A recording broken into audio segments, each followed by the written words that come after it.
Então, pessoal, bem-vindos à terceira aula do nosso curso de C++. Vamos começar hoje novamente com a resolução dos exercícios da aula passada.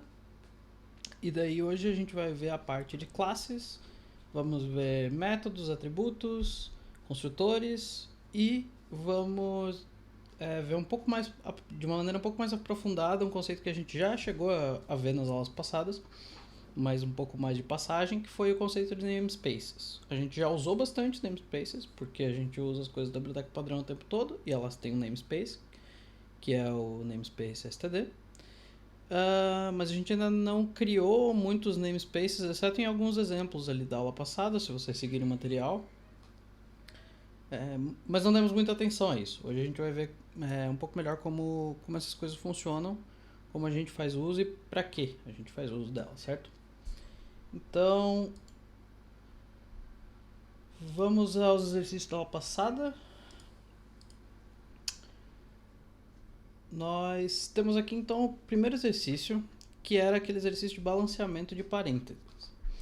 A ideia então é que, dada uma string qualquer, a gente verifique se os parênteses dela estão balanceados, sendo que a definição de balanceamento é essa que está aqui. Então, da esquerda para a direita, toda vez que um parênteses é fechado, ele tem que ter sido precedido por uma abertura. Todos os parênteses abertos têm que ser fechados eventualmente. E todo fechamento de parênteses tem que acontecer pelo último parênteses que não foi aberto. Deixa eu dar uma conferida aqui se eu estou transmitindo em HD. Talvez não esteja. Deixa eu ver se tem uma configuração disso pro vídeo no Jitsi. Não parece ter. E realmente não tá aparecendo aqui que eu tô transmitindo em HD, então... Mas vamos seguindo, então, se não melhorar pra ti, a gente vê se eu consigo fazer alguma coisa. Talvez a gente acabe voltando pro Meet, não sei, mas acho difícil. Então, tendo essa definição, a gente precisa, usando esse main aqui, mais opções, gerenciar a qualidade. Opa.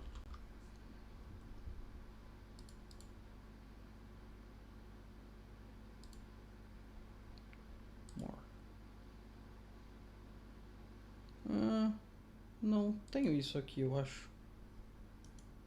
Tá, mas é local daí.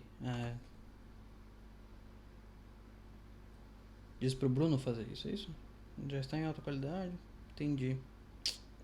Tá, entendi. Pra quem tá assistindo, beleza.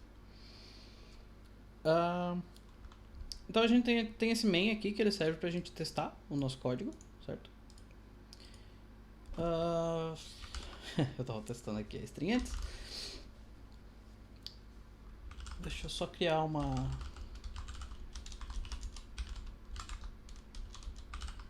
pasta aqui pra nossa aula.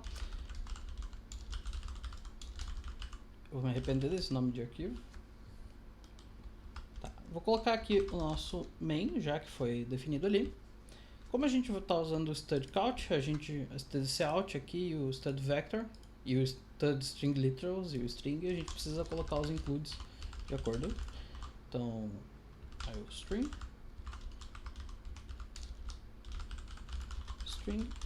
e vector. Beleza. E agora falta a gente implementar então a função balanced. O retorno da função balanced vai ser de que tipo?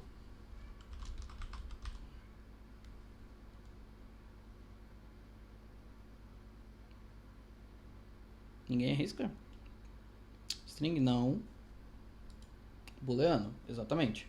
Tanto que a gente está usando ele aqui numa construção que é um if ternário, certo? Então, se ele for verdadeiro, ele vai imprimir balanced. Se ele for falso, ele vai imprimir o not balanced. Então, esse tipo aqui ele precisa ser booleano. A gente precisa... na realidade, não precisa ser uma string para jogar pro cout, tá? A gente consegue jogar pro cout coisas que não são strings. Mas... se a gente quisesse escrever balanced ou not balanced diretamente baseado diretamente usando o retorno da função, a gente teria que retornar uma string. Mas nesse caso não é necessário. Então a gente vai retornar bool balanced, e aqui a gente vai tomar por parâmetro uma string. Mas baseado no que a gente viu na aula passada falando sobre referências e valores, vocês acham que a gente deve tomar a string como parâmetro como?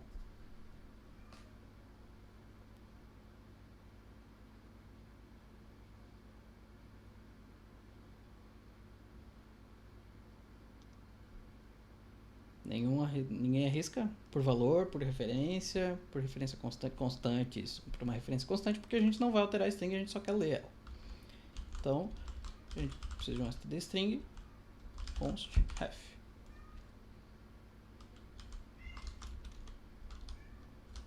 Vou pedir licença para vocês que eu acho que tem um gato preso no banheiro.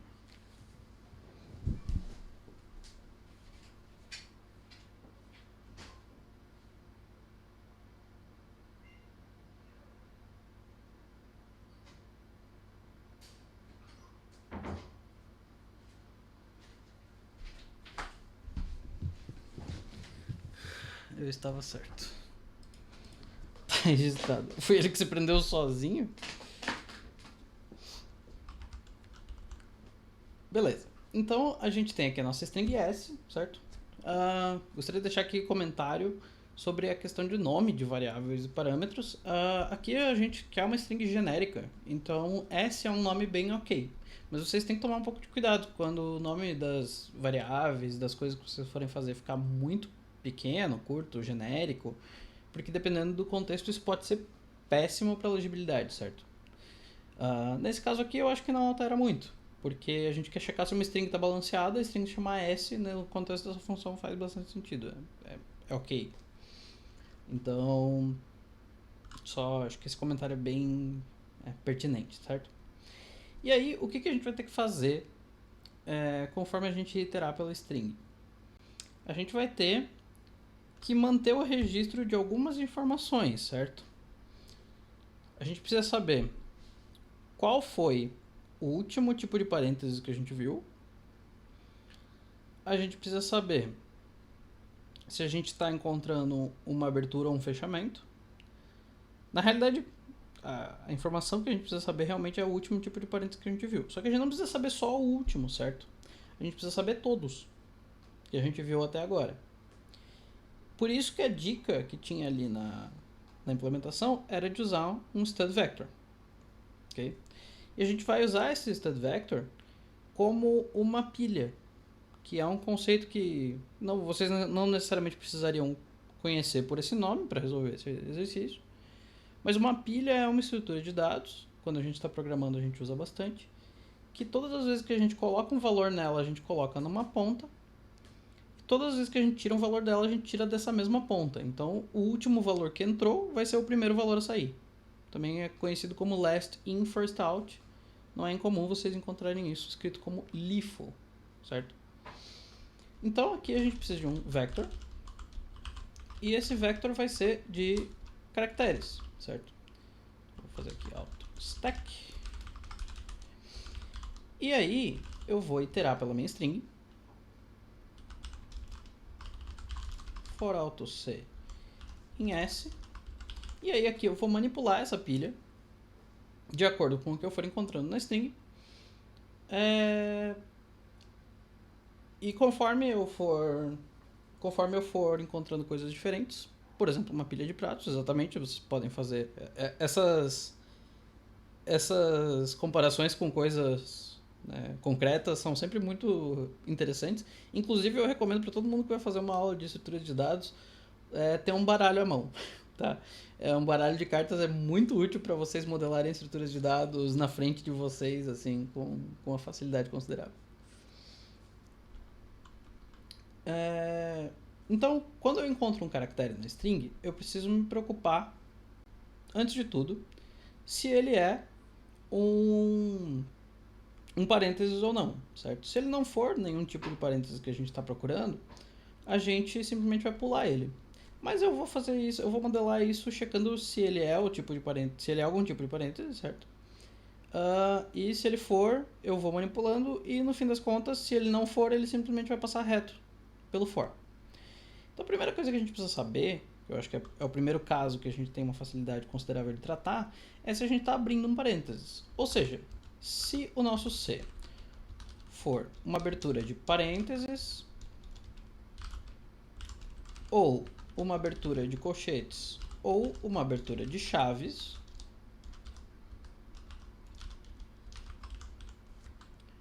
a gente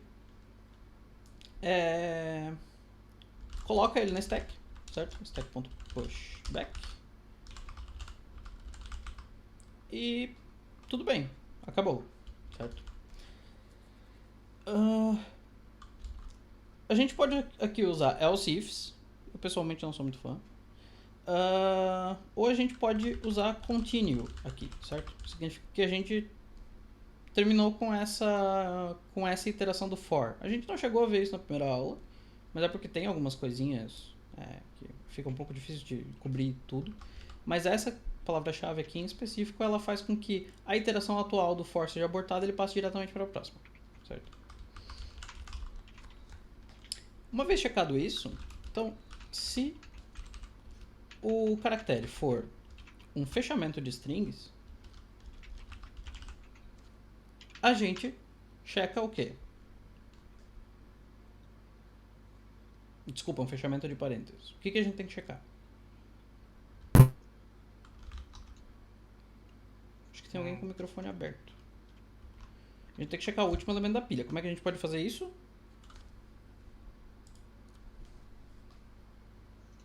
Back, perfeitamente. Então, se stack.back for diferente de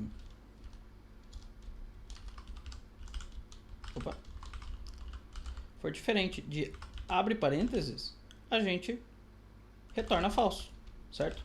Porque a gente já falhou com uma das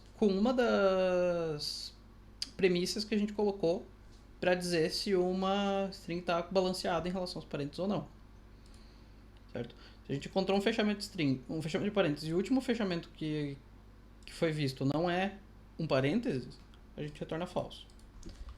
Se não, a gente tira da pilha, certo? Esse if aqui a gente pode retornar algumas vezes. A gente pode repetir ele 3 vezes.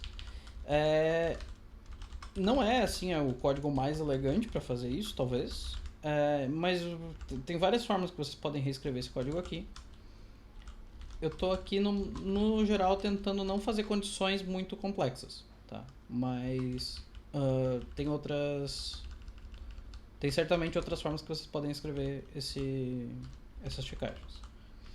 Certo? Então, se a gente chegou num parênteses, a gente tem que ter visto uma abertura de parênteses. Se a gente chegou num colchetes, a gente tem que ter visto uma abertura de colchetes. Se a gente chegou numa chave, a gente tem que chegar numa abertura de chave. Certo? Isso checa a condição número 1. Então, todo fechamento tem que ser precedido por uma abertura. E todo parênteses aberto... Desculpa, e todo fechamento de parênteses fecha o tipo correspondente à última abertura. Só que tem uma questão aqui. Quando a gente está checando o stack.back, a gente está presumindo que existe pelo menos alguma coisa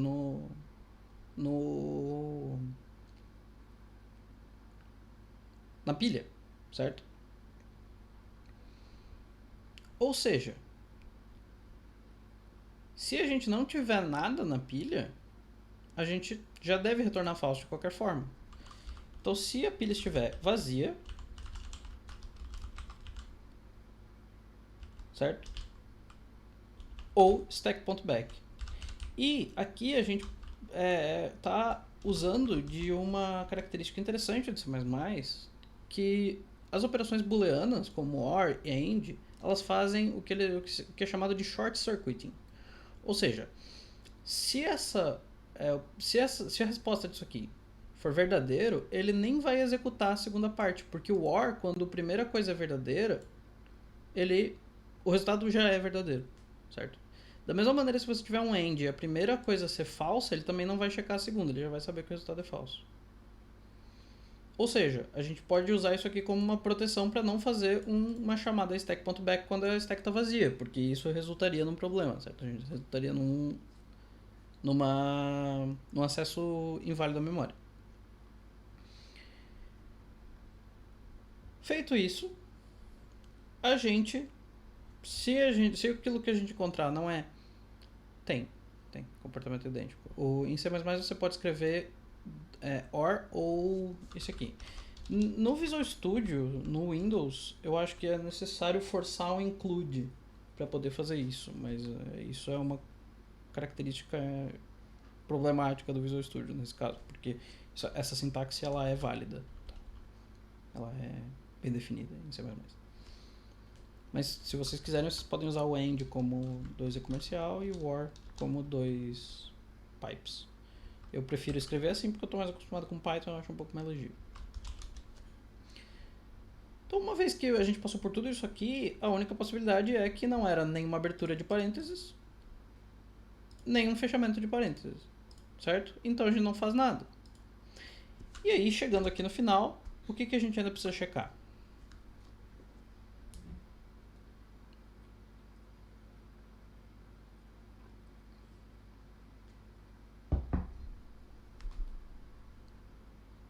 Se a pilha está vazia. Porque se a pilha não estiver vazia, significa que a gente viu alguma abertura de parênteses que não foi fechada, certo? Então a string não está balanceada. Então, se a pilha estiver vazia,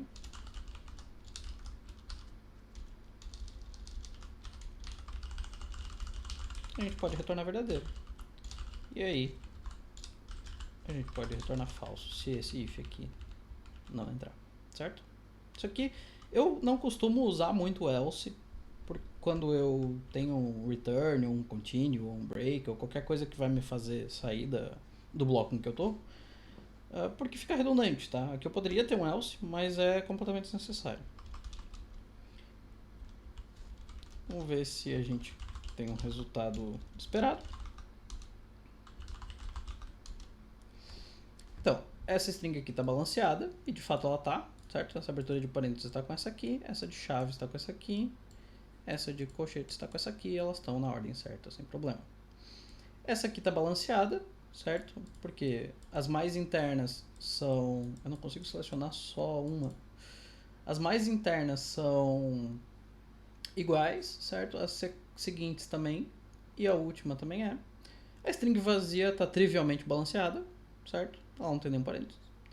Só um fechamento não está balanceado, né? Porque estou fechando um parênteses que eu nunca abri. Essa aqui não está balanceada porque eu estou fechando... Aqui o primeiro fechamento que eu encontro não casa com a última abertura que foi feita, certo? E essa aqui não está balanceada porque eventualmente ela bate nesse caso aqui, certo? Que eu abri uma chave e fechei um colchete, que é o mesmo caso que a gente tinha ali em cima. Tudo bem quanto à resposta desse exercício aqui? Ficou alguma dúvida?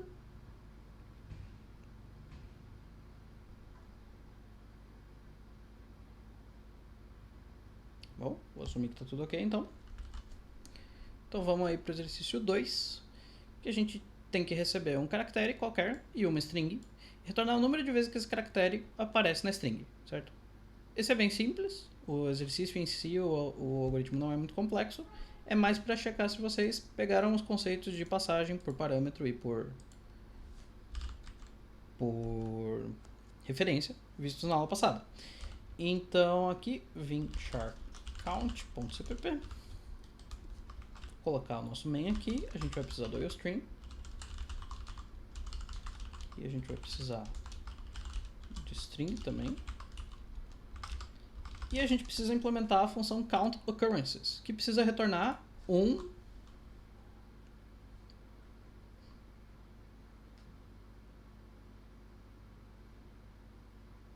int. Muito bom. Porque a gente quer, né, contar o número de coisas que a gente tem, a gente precisa de um número inteiro. Não tem como ter meia letra dentro da palavra também. Então countOccurrences vai receber uma letra e uma palavra. E como é que a gente vai receber a palavra aqui? Por valor, por referência constante?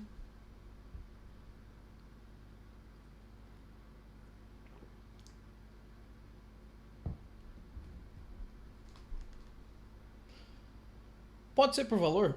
Pode. A gente não vai alterar a string e a gente está prometendo isso para o usuário. Mas se a gente receber por valor, a gente vai acabar eventualmente copiando uma string, certo? Referência constante parece ser o melhor, realmente nesse caso aqui é.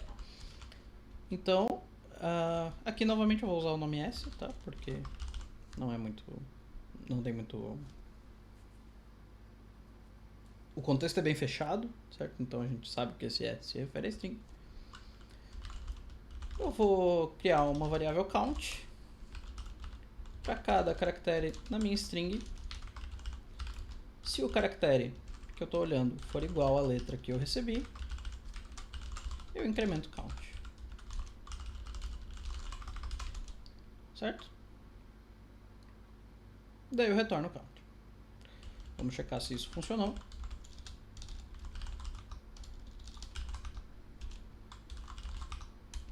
Então, o número de is, evidentemente, é 5. E está correto. Aqui valia a pena ter colocado um contra barra n. Vou até anotar aqui para fazer como ajuste.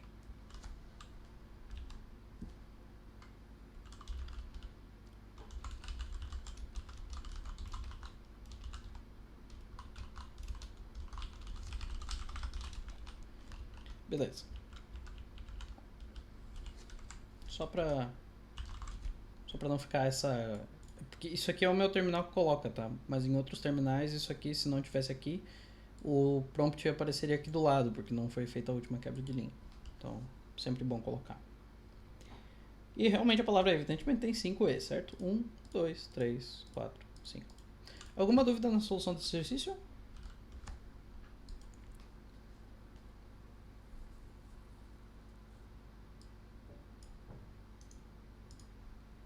Tudo ok? Então vamos para o terceiro exercício. Nesse terceiro exercício a gente tinha que fazer uma função que troca dois inteiros de lugar, certo? Então a gente tem aqui o inteiro i igual a 2 e j igual a 3. Depois de chamar essa função, a gente quer que i seja 3 e j seja 2. Então, a gente precisa implementar essa função aqui, swap. A gente precisa do IOString aqui. Qual que vai ser o tipo de retorno dessa função?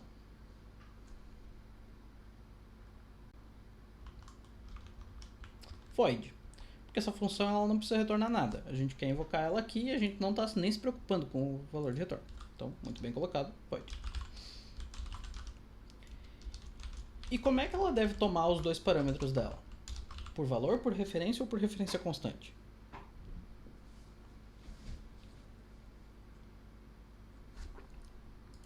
Por referência. Muito bem colocado. Por que ela deve ser por referência?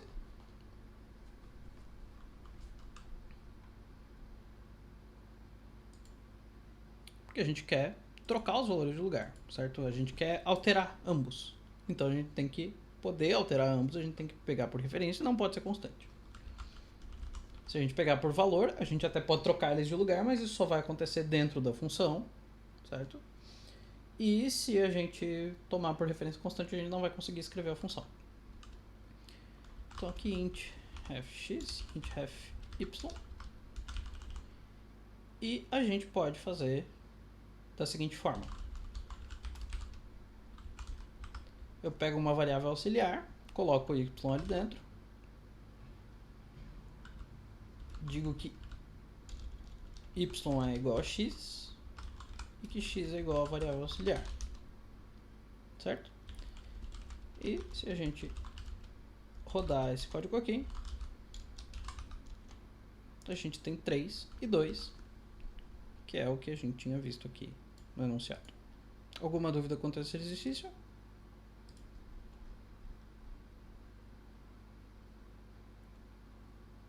Beleza. E agora, uma função que receba um vetor de inteiros remova duplicados adjacentes. Tem 2 vírgulas aqui, depois eu tenho que corrigir também.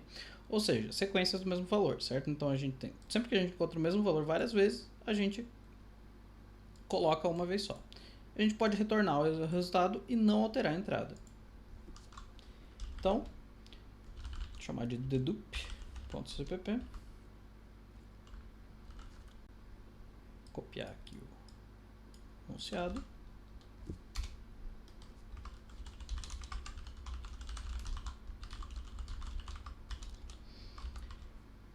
Qual que vai ser o valor de retorno dessa função? O tipo de retorno, no caso?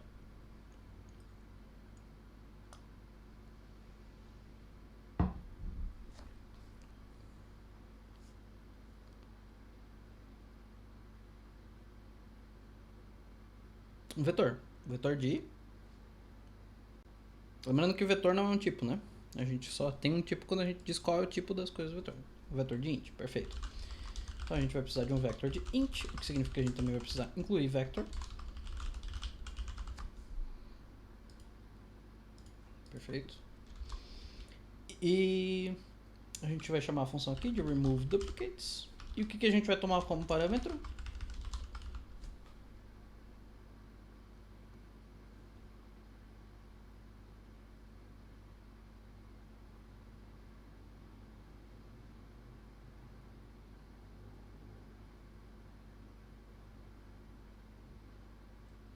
Ninguém arrisca.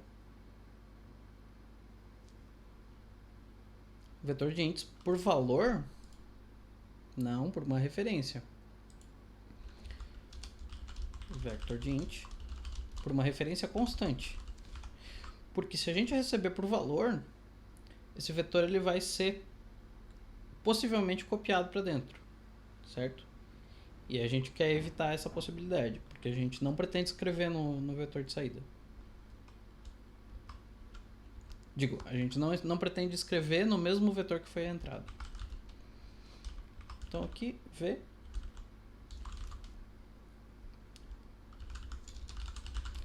Eu vou criar então um vetor aqui que vai ser o que a gente vai retornar.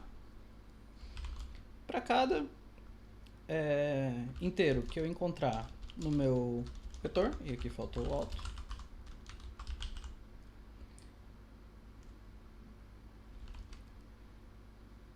eu vou fazer aqui de uma forma que eu vou depois melhorar, tá? Se o dedupe estiver vazio, ou se a última coisa que entrou em deduped for diferente de i, .pushback i, e aqui return deduped. Ou seja, se o deduped estiver vazio, eu não tenho nada ali, eu preciso colocar, certo? E se ele não estiver vazio, e a última coisa que eu vi for diferente da coisa que eu estou vendo agora, então eu coloco alguma coisa lá, certo?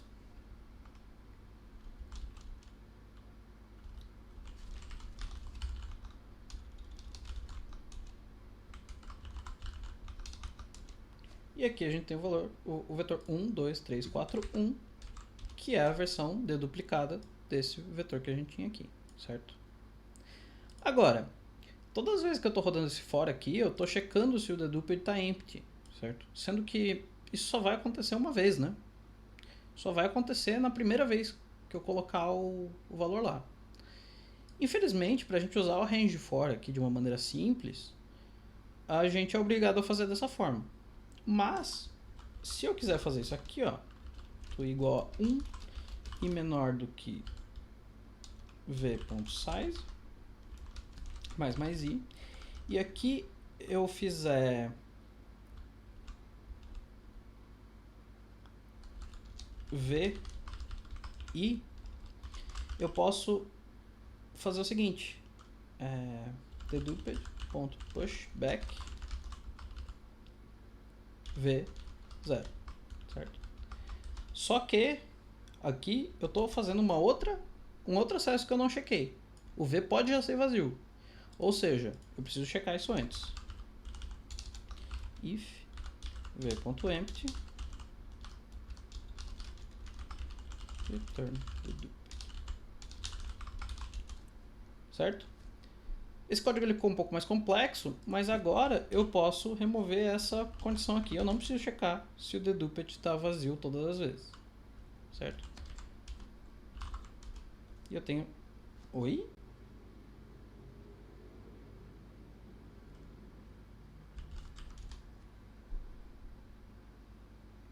Oi?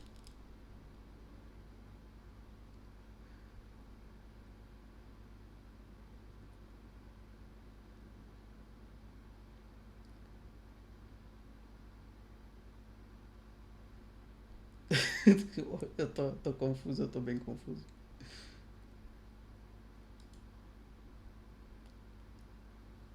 Ah, claro.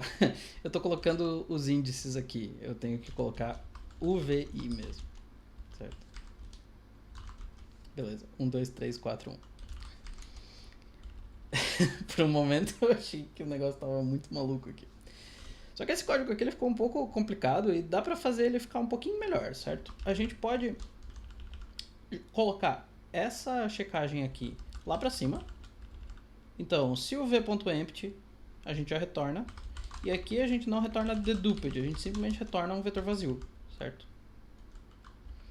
E aí, aqui, ao invés de a gente fazer deduped, depois deduped por pushback, aqui a gente já sabe que v não está vazio, então aqui a gente pode fazer isso aqui.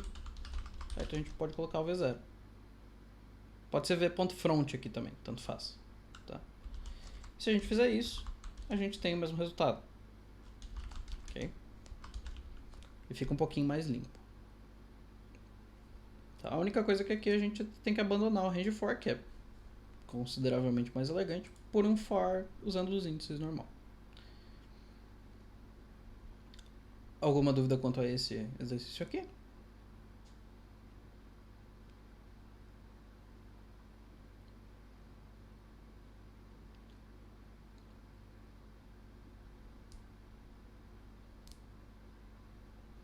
Tudo ok? Vou assumir que sim. Indo para o próximo exercício, a gente tem o mesmo exercício que o anterior, certo? Só que ao invés de a gente retornar o resultado, a gente deve alterar o vetor de entrada. Esse aqui é um desafio. Eu vou deixar aqui a pergunta. Vocês querem que eu resolva ele aqui? Ou vocês acham que a gente pode partir para o material da aula de hoje?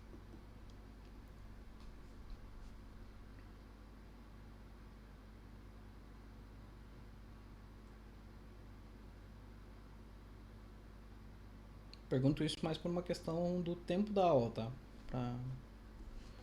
Queria só falar a solução. Olha, poderia, mas não sei se vai ser muito mais simples do que eu mostrar pra vocês como é que fica.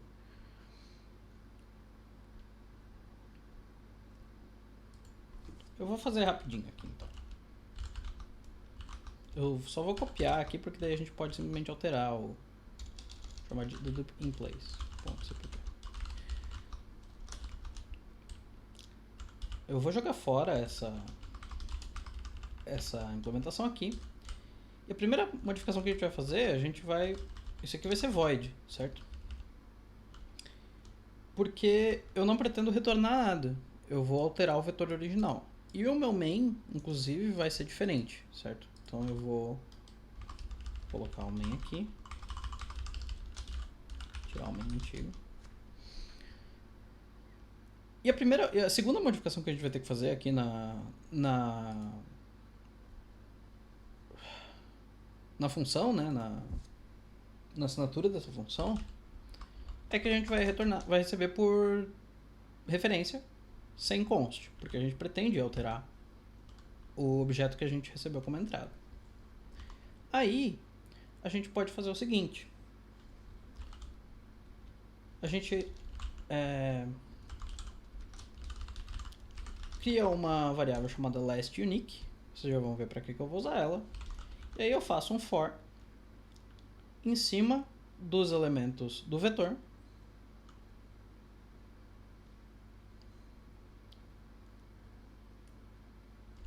Vou fazer com o for padrão aqui, porque eu acho que vai ficar um pouco mais simples de pensar.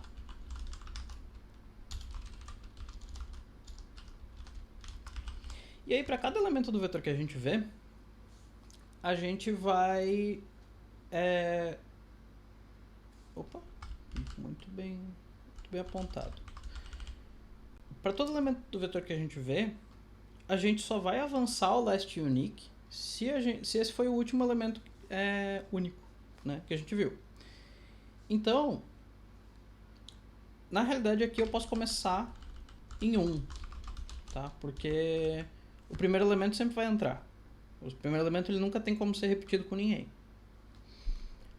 Então o último elemento único que a gente viu foi o 0 já, desde o começo. E aí, então a gente faz o seguinte: se o v last unique for igual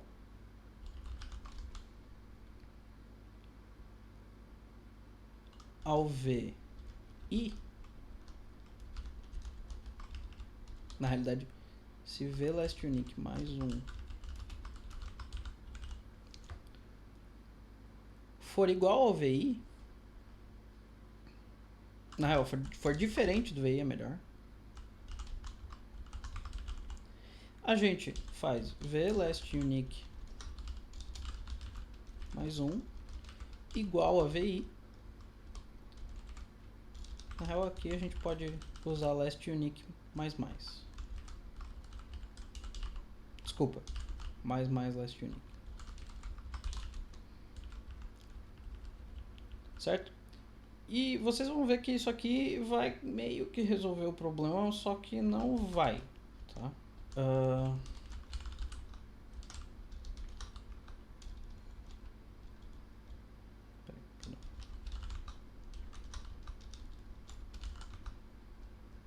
A não ser que eu tenha feito algo muito errado, a gente vai ter o seguinte resultado. Ó, na realidade, ele não alterou nada, né?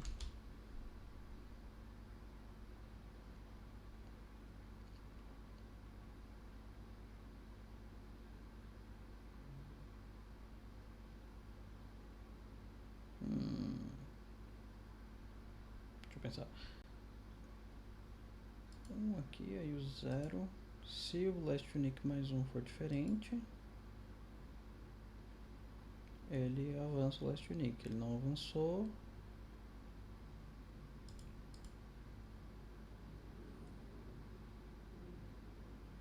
Tem algo errado aqui que não está certo.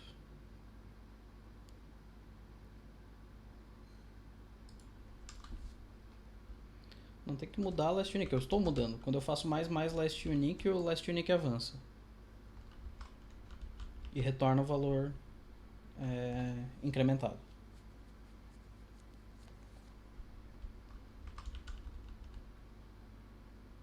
Bom, vamos fazer um hard debugging rapidão aqui.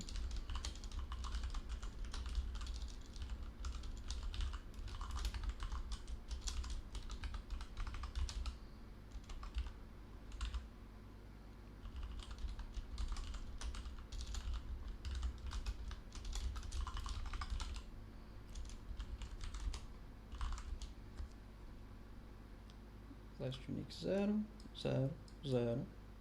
Last unique 1, 2, 3, 4, 5. 1, 2, 3, 3, 4, 1, 1. Tá, isso tá estranho.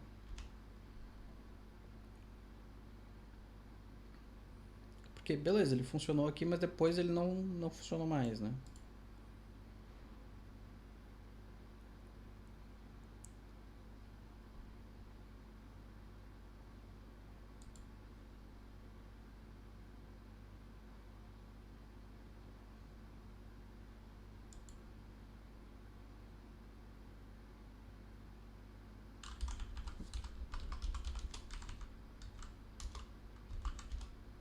Beleza. Tinha feito a coisa errada. Eu preciso comparar o last unique mesmo com o VI, certo? Então, aqui eu comparo esse cara com esse cara, certo? Porque eu começo... O last unique é 0, então eu estou comparando esse cara. E o primeiro I é 1, então eu comparo com esse cara. Então, e daí eu só avanço o last unique quando eu sobrescrevi ele, certo? Então, uma vez que eu encontrei um 1, então eu não avancei o Last Unique. Eu encontrei o segundo 1, eu não avancei o Last Unique. Eu encontrei um 2, aí eu avanço o Last Unique e escrevo 2 aqui. Aí eu encontrei um 3, aí eu avanço o Last Unique e escrevo um 3 aqui. Aí eu encontrei outro 3, não faço nada. Eu encontrei um 4, eu avanço o Last Unique e escrevo um 4 aqui. Eu encontro um, eu avanço o Last Unique e encontro um aqui. Encontro um de novo. Só que a gente tem um problema. O começo do vector passou a ser o vetor deduplicado. E aí sobrou um monte de elemento. Certo? O que a gente faz aqui depois, então? Essa parte vocês seriam obrigados a ver a documentação do vector para saber. O último elemento, o last unique, foi o 4, certo? Então a gente teria que usar o last unique mais 1, 5, que é o tamanho do vetor, para dar resize no vetor. v.resize. Aí tá last unique mais 1. E isso vai fazer com que o vetor seja truncado, ok? Deixa eu tirar esses altos desnecessários aqui. Então isso vai fazer com que o vetor seja truncado. Mas existe uma forma um pouco mais preguiçosa de fazer esse exercício aqui, que é a seguinte: vocês podem pegar a versão anterior do exercício, aí vocês vêm aqui na versão nova do exercício,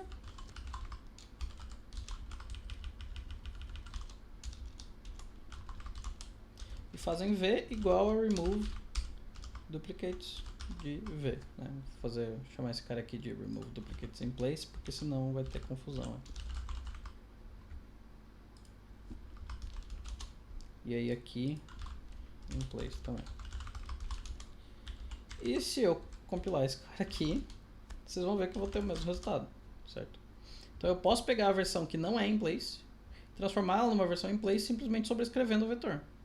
Claro que não é a forma mais eficiente, porque aqui eu estou criando um vetor diferente, sendo que aqui eu não estou, certo? Mas como eu vou ter um resize de qualquer jeito que vai implicar numa possível realocação, na realidade eu acho que o resize para diminuir talvez não implique. Não, ele pode implicar.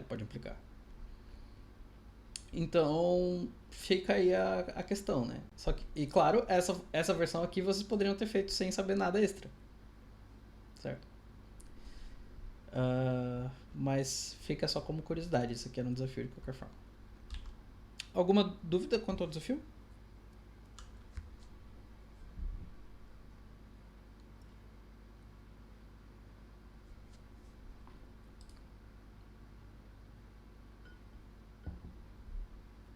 Vou assumir que tá tudo ok. Vi que enviaram uma versão ali. Beleza. Então agora a gente vai para a nossa aula sobre classes. E a gente vai ver também como compilar em múltiplos arquivos. Certo? Porque até agora a gente teve compilando só arquivos separados, né? Arquivos únicos. E agora a gente vai querer pegar a parte do nosso código e jogar em arquivos diferentes para conseguir modularizar e dividir o nosso código de uma maneira mais organizada e mais fácil de navegar conforme a gente for aumentando o tamanho dos nossos projetos, certo? Isso acontece em qualquer linguagem de programação e a gente geralmente não quer ter uma tripa gigantesca de código para ler. Mas vamos começar então com a parte de classes, tá? A gente vai ter um primeiro exemplo aqui que vai ser um vetor 2D.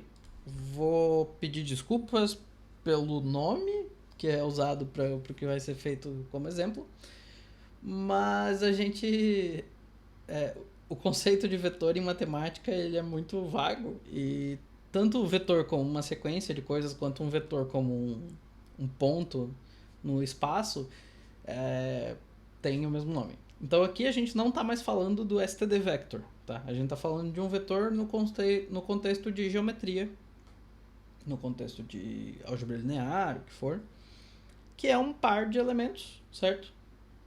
No caso aqui, no que a gente chama de R2, ou seja, um plano cartesiano, certo?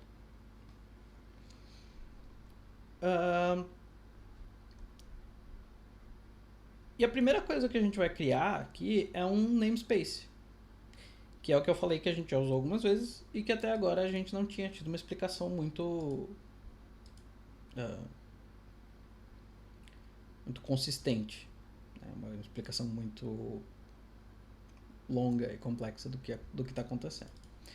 Um namespace, ele é um conceito um pouco abstrato dentro do C++, porque ele não reflete nada da organização do código em si, né? Da organização física do código em arquivos. Mas dentro do programa ele pode ser encarado como uma forma de separar diferentes entidades que sejam pertencentes ao mesmo contexto. Ou seja, tudo em C++ que a gente for utilizar, no geral vai ter um nome. E a gente pode ter coisas com o mesmo nome em namespaces diferentes. Quando é que isso pode acontecer? Um exemplo mesmo é a questão do vector. No caso, essa classe aqui ela se chama vector 2D. Mas se ela se chamasse só vector com V minúsculo, ela estaria sendo separada do vector da biblioteca padrão pelo fato de que o vector da biblioteca padrão está dentro do namespace std e essa aqui está dentro do namespace math. Certo?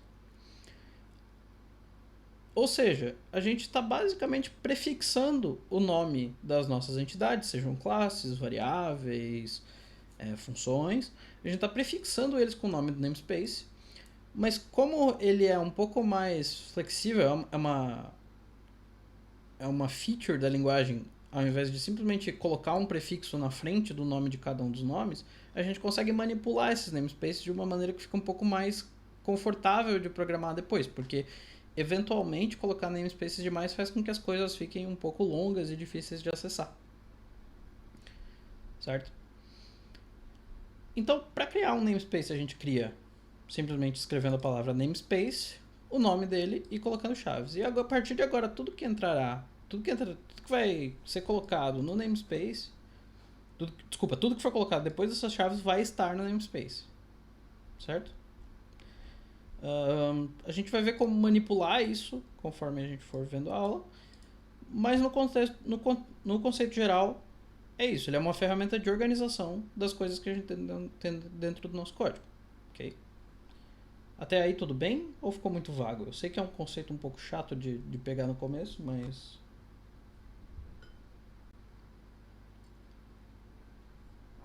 estou aqui para tirar quaisquer dúvidas que apareçam.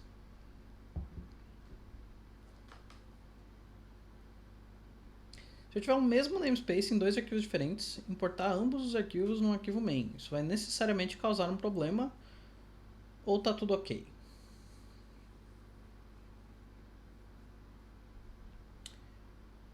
Não vai causar um problema, a não ser que você tenha entidades com o mesmo nome dentro do mesmo namespace, aí elas vão bater uma com a outra. Mas isso de ter coisas do mesmo namespace dentro de arquivos diferentes não é incomum. É bastante comum, na verdade.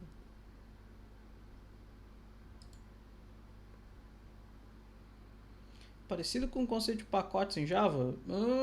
Em Java, eu não sei. Eu acho que é um pouco sim. Eu acho que é. Um pacote ele implicitamente cria um namespace em Java. Só que daí ele é mapeado diretamente para os pacotes, né? Em C++ não existe mapeamento entre os arquivos e os namespaces. Eu não sei se em Java dá para manipular isso da mesma forma. Sim, ele vai tentar mesclar os namespaces. Não é nem que ele vai mesclar, é que é o mesmo namespace. Todo namespace que tem o mesmo nome é o mesmo namespace. Eu posso definir coisas que pertencem ao mesmo namespace em lugares diferentes do meu código. Não tem problema.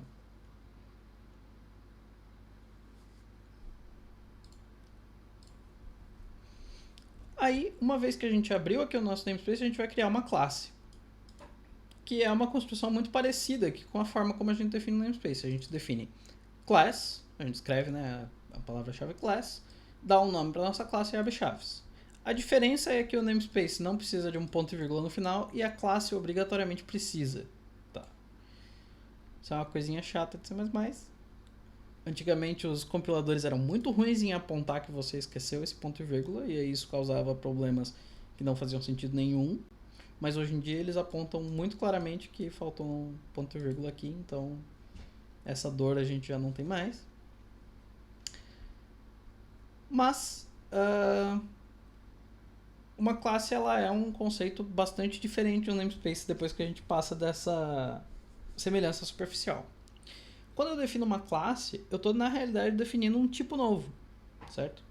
Então se eu tinha o tipo int para representar números inteiros, char para representar caracteres, std_string para representar texto, std_vector de coisas para representar sequências dessas coisas, aqui eu vou estar criando um tipo vector 2D, cujas instâncias, ou seja, valores desse tipo, representam um vetor no espaço, né? Num espaço, né? Num plano, no espaço 2D. Certo? E uma vez que eu estou dentro da definição da classe, eu posso definir atributos, membros, funções membro ou métodos, e construtores, que são um tipo especial de função membro. E essas coisas elas podem ser públicas ou privadas. Quando elas são públicas, elas são acessíveis de fora da implementação da própria classe, certo? Da implementação das funções que estão ligadas a essa classe. E quando elas são privadas, elas só podem ser vistas lá dentro mesmo. É assim que a gente faz aquela ligação que eu mencionei nas aulas passadas de operações com valores. Então, uma classe em C++, ela introduz um tipo, mas diferente de outras linguagens, como C, esse tipo ele não tem apenas valores. Ele não representa apenas informação. Ele representa também a relação entre essa informação e operações que podem ser feitas diretamente sobre essa informação. Certo? Então, aqui a gente faz a classe vector 2D.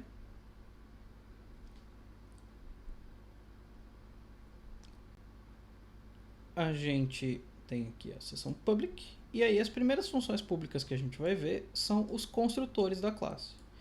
E o que são os construtores? Eles são funções especiais, tá? Vocês podem ver que o nome da função é o próprio nome da classe e ela não tem um tipo de retorno anotado, tá? Isso é o que vai definir que uma coisa é um construtor. Ela não tem um tipo de retorno e o nome dela é o mesmo tipo da classe. É assim que o compilador entende que aquilo ali é um construtor e não um método qualquer. Certo? Na sequência, a gente tem alguns métodos que eles descrevem algumas operações básicas. Então a gente consegue ver o x do vetor usando esse método aqui. A gente consegue ver o y dele com um método equivalente. E aí a gente tem algumas operações sobre o vetor que permitem manipular ele. Então a gente consegue inverter o vetor, certo? Porque lembrando, um vetor em 2D, apesar dele representar um ponto, né, dele ser representado por um ponto, ele na realidade representa uma setinha. Talvez alguém que estude mais álgebra linear queira me bater agora. Peço desculpas. Mas ele é uma setinha, certo? Que parte da origem, ou seja, do 0, 0 do plano cartesiano, até aquele ponto que a gente escolheu. Então a gente tem algumas operações que a gente pode fazer. Inverter ele significa basicamente virar a setinha para o outro lado, certo? Então a gente inverte o x e a gente inverte o y. E a gente virou o vetor para o lado oposto que ele estava. Né? A gente deu o sentido oposto para o vetor. A gente também pode multiplicar ele por um escalar, que basicamente significa fazer com que ele continue apontando para o mesmo lugar, mas tenha o seu tamanho alterado por um escalar. Então a gente pode multiplicar por 0.5, ele vai ficar da metade. A gente pode multiplicar por 2, ele vai dobrar. Certo? Mas ele vai continuar tendo a mesma direção e o mesmo sentido. E a gente também pode somar dois vetores. Que daí é equivalente a gente seguir um vetor e depois seguir o outro vetor a partir da ponta do primeiro. O que a gente vê eventualmente, não cabe muito aqui explicar o motivo, é a definição da soma de vetores, mas é equivalente a gente somar o x de cada vetor e o y de cada vetor e fazer desses valores o x e o y do novo. Certo? Então a gente vai implementar todas essas operações em cima do nosso vetor. Uma vez que a gente tenha feito isso, a gente terminou. Desculpa, também tem a parte privada ali que diz que o conteúdo no nosso vetor tem dois doubles, certo? Um x e um y, ambos inicializados por padrão com 0. E esses dois doubles aqui, eles são os atributos do nosso vetor, ok? A gente vai manipular esses atributos nos nossos métodos e a gente vai inicializar esses atributos nos nossos construtores, como a gente vai ver na parte seguinte da nossa aula. Uma vez que a gente chegou aqui no ponto e vírgula, a gente terminou a declaração da nossa classe. Desculpa, a definição da nossa classe. Certo? A nossa classe está definida. A gente sabe que essa classe aqui ela é composta por dois doubles. Então, a partir desse momento, se um compilador quiser criar um objeto dessa classe, ele já sabe como criar. Basta ele criar dois doubles. Ele não sabe como operar. Isso por quê? Porque os métodos dessa classe eles não foram definidos. Eles foram apenas declarados.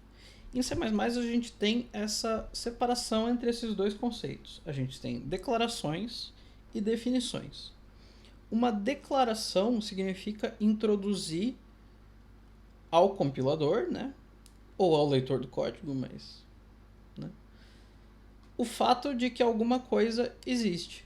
Uma variável, uma função, uma classe, ela pode ser declarada geralmente simplesmente mencionando o nome dela em um formato especial, que é o que a gente está fazendo com esses métodos aqui.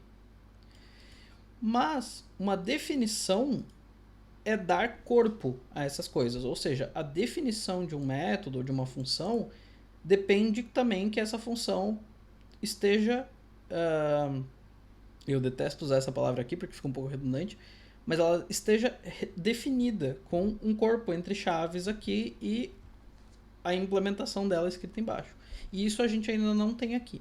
Ou seja, a classe está definida do ponto de vista do compilador, porque para o compilador, para uma classe estar definida, ele só precisa saber o que tem lá dentro, em questão de atributos. Mas os métodos da classe só estão declarados. Tudo bem até aí? Eu sei que essa parte de declaração e definição dá uma dor de cabeça, então... sim. Beleza. Então, como a gente viu anteriormente, uma vez que a gente estava terminando ali na parte privada da classe, a gente tinha atributos só as variáveis membro.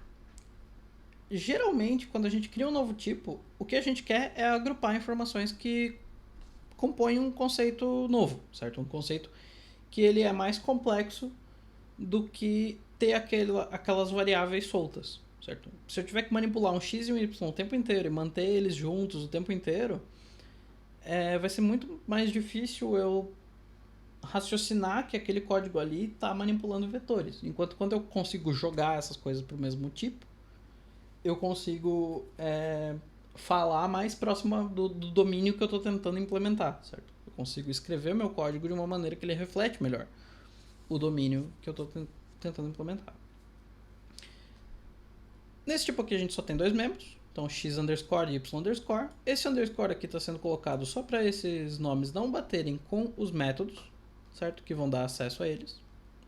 Por que existem métodos que vão dar acesso a ele? Porque esses membros aqui eles são privados. A gente não quer que as pessoas simplesmente saiam escrevendo no x e escrevendo no y. Mas a gente quer que elas possam enxergar esse x e esse y. Então a gente coloca um método que dá acesso a eles só de leitura. Certo? E aqui a gente tem esse valor entre chaves. Esse valor aqui é o valor padrão do x e do y. Ou seja, sempre que a gente executar um construtor dessa classe e esse construtor não fizer nada para definir x e y, implicitamente o valor que vai ser usado é esse valor aqui, 0. Certo? Porém, se o construtor fizer a inicialização desse tipo de uma maneira específica, esse valor aqui ele vai ser ignorado.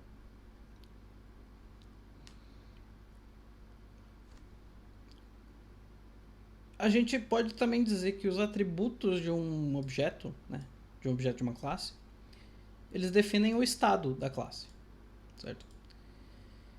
E geralmente a gente gosta de ter um controle sobre o estado desse objeto para que o estado dele seja sempre consistente para que os métodos dele possam rodar. Então, no caso de um vetor, não é muito problemático que uma pessoa pudesse escrever o x ou o y aqui. Mas às vezes precisa existir uma consistência interna entre dois ou mais atributos.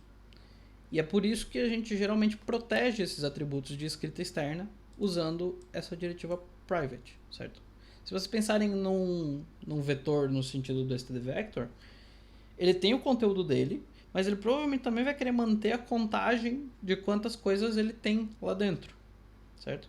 Mas essa contagem ela precisa sempre refletir o conteúdo original.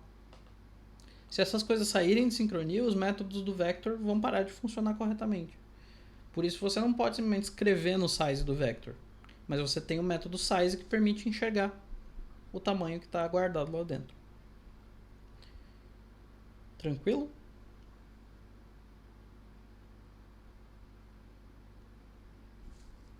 Seguindo aqui adiante, a gente tem os três construtores da nossa classe. Por que tem três construtores? Bom, porque eu quero mostrar três tipos de construtores diferentes. Mas a gente tem aqui um construtor que recebe o x e o y e permite eu construir qualquer vector 2D, né? qualquer vetor no R2. A gente tem esse construtor aqui, que ele é o construtor padrão. E ele ser o construtor padrão não tem a ver com essa palavra default aqui, tá? Já vou explicar melhor. O construtor padrão é sempre o construtor que pode ser chamado sem nenhum parâmetro. Se existir um construtor na classe que pode ser chamado sem nenhum parâmetro, seja porque ele tem... seja porque todos os parâmetros dele têm um valor padrão, ou seja porque ele realmente é vazio, ele vai ser considerado o construtor padrão dessa classe, certo? E o construtor padrão de uma classe, ele pode ser implementado diretamente pelo compilador, sem que a gente precise falar nada especial. Basta que a gente diga que a gente quer a versão default do construtor padrão. Então a gente quer o construtor padrão. Tá? É meio chato esse joguinho de palavra. Mas como é que ele sabe como implementar esse cara aqui? Bom, ele sabe que ele tem que simplesmente pegar cada um dos membros e inicializar ele com o valor que a gente disse que é o valor padrão. Certo? E a gente tem um outro construtor que ele recebe um outro valor deste mesmo tipo por uma referência constante. E essa aqui é a assinatura padrão do construtor de cópia, que ele serve para receber um outro objeto desse mesmo tipo e copiar esse objeto. Se a gente não definir valor padrão, o construtor padrão buga. Se a gente não definir valor padrão, dependendo do tipo do atributo, o compilador só não vai fazer nada. Então, tipo, no caso do double, ele simplesmente vai alocar ali 8 bytes de memória para esse cara, mas ele não vai sobrescrever aqueles 8 bytes. Então, se aqueles 8 bytes já continham algum valor, ele vai ficar com lixo. No caso de tipos mais complexos, se eles tiverem um construtor padrão, o construtor padrão vai ser recursivamente chamado. Certo? Esse construtor aqui, que é o construtor de cópia, ele também pode ser implementado por padrão pelo compilador. E como é que o compilador vai implementar ele por padrão? Ele vai copiar membro a membro recursivamente. Certo? Então a gente não precisa fazer nenhum trabalho para implementar esses caras. E a partir do momento que eu tenho esse igual a default aqui, eu deixo de ter apenas uma declaração. Tá? Eu passo a ter, nesse caso, uma definição. Porque eu tenho o corpo do método agora. O compilador sabe gerá-lo. Então, a partir desse momento, esses construtores aqui estão definidos. Este aqui ainda não. Ok? Então vamos brincar um pouco com esse código agora. Vamos começar a fazer com que esse código aqui ele faça alguma coisa. Então, primeiro eu vou criar aqui um arquivo chamado vector2d.cpp e eu vou jogar essa implementação aqui dentro. Vocês vão ver que se eu tentar fazer alguma coisa com o vector2d,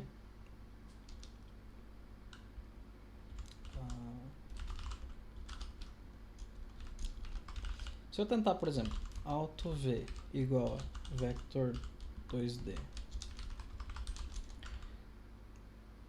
desculpa, math.vector2d, o meu código ele compila bonitinho, certo? Ele está sendo checado pelo meu analisador estático, ele está ok. E eu estou chamando aqui o construtor padrão. Então esse código aqui ele compila, certo? Sem problemas. Mas se eu tentar usar esse primeiro construtor aqui, então se eu tentar colocar dois valores aqui, 2, 3, o meu código ele vai continuar sendo analisado sem problemas pelo meu editor de texto, mas se eu tentar compilar, ele vai dar um erro. Ele vai dizer que existe uma referência não definida a esse método aqui, certo? A esse construtor. Porque ele não está definido. Tá? Diferente desse aqui, que tem o default. Para eu definir esse cara aqui, eu tenho duas possibilidades. Como ele é um construtor simples, eu vou definir ele de uma maneira que a gente chama de inline. Eu vou colocar ele dentro da própria definição da classe. Tá? Mas nem sempre a gente vai fazer isso e a gente já vai ver como não fazer isso. E como esse cara aqui ele é um construtor, certo? Vocês podem ficar tentados, especialmente quem já trabalhou com Java, a fazer o seguinte. Dizer que x underscore é x e y underscore é y. Certo? E isso aqui para esse caso aqui vai funcionar, sem grandes problemas. Mas em C++ não é assim que a gente faz as coisas. Tá? A gente não inicializa os membros no corpo do construtor. Existe uma outra construção da linguagem que permite que a gente inicialize membros, que é a lista de inicialização, certo? E ela fica antes do corpo do construtor, que nesse caso pode ser vazio. Basta que a gente coloque dois pontos aqui ao final do parênteses dos parâmetros do construtor. E logo antes do corpo, a gente pode fazer o seguinte. A gente pode dizer que x underscore é x e y underscore é y. Eles são separados por vírgula, tá? E agora que eu tenho essa definição aqui, esse código aqui ele consegue compilar. Beleza? Sem erro. Alguma dúvida quanto a isso?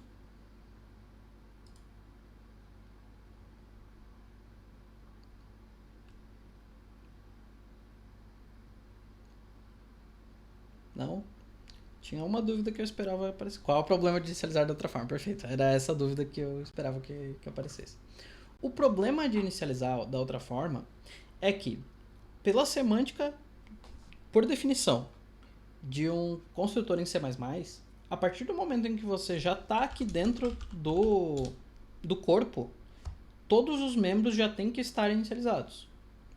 Ou seja, quando você chegar aqui, se você não fez isso, certo? Se você não colocou essa parte aqui, quando você chegar aqui, o x já vai estar inicializado com 0 e o y já vai estar inicializado com 0 também. E você vai apenas sobrescrevê-los. Como eles são doubles, isso aqui fica um código muito pequenininho ali, não é um problema de eficiência nesse caso. Mas se você tiver objetos mais complexos, eles vão ser inicializados de uma maneira padrão, para nada, que você vai na sequência jogar fora e inicializar com outro valor. Isso se existir uma maneira padrão de você inicializar esses objetos. Mas se os seus objetos forem complexos e não possuírem um construtor padrão, o seu construtor não vai nem compilar se você tentar inicializar eles aqui dentro do corpo. Porque não vai existir uma maneira padrão que o compilador possa inicializar esses valores antes. Logo, todas as inicializações devem ser feitas na lista de inicialização. É para isso que serve essa construção da sintaxe. Certo?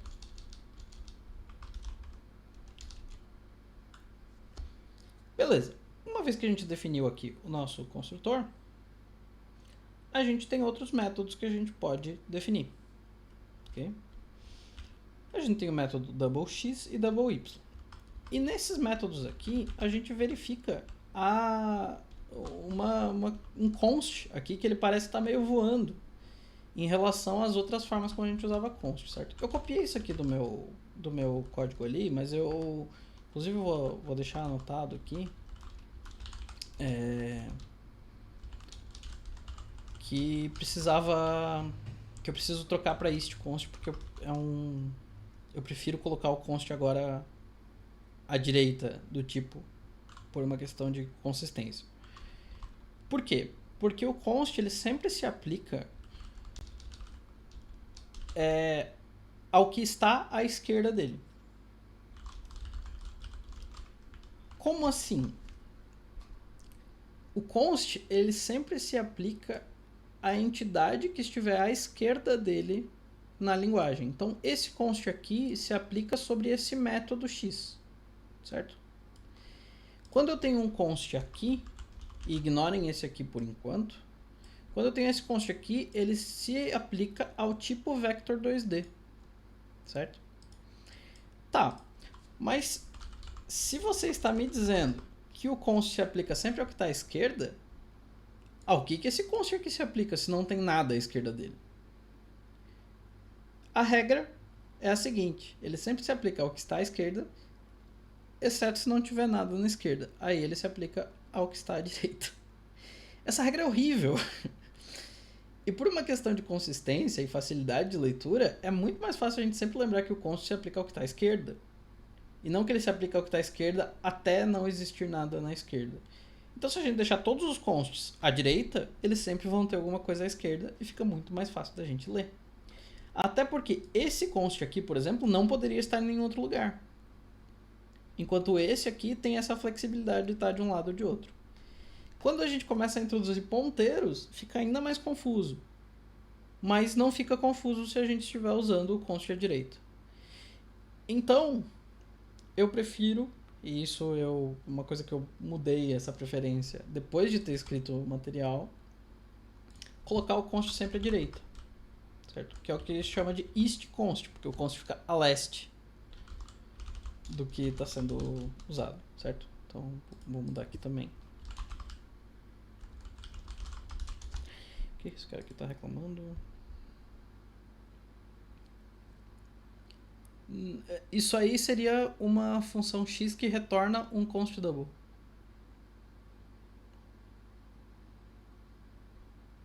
Que é diferente do que a gente está escrevendo aqui. Eu já vou explicar o que a gente está escrevendo aqui.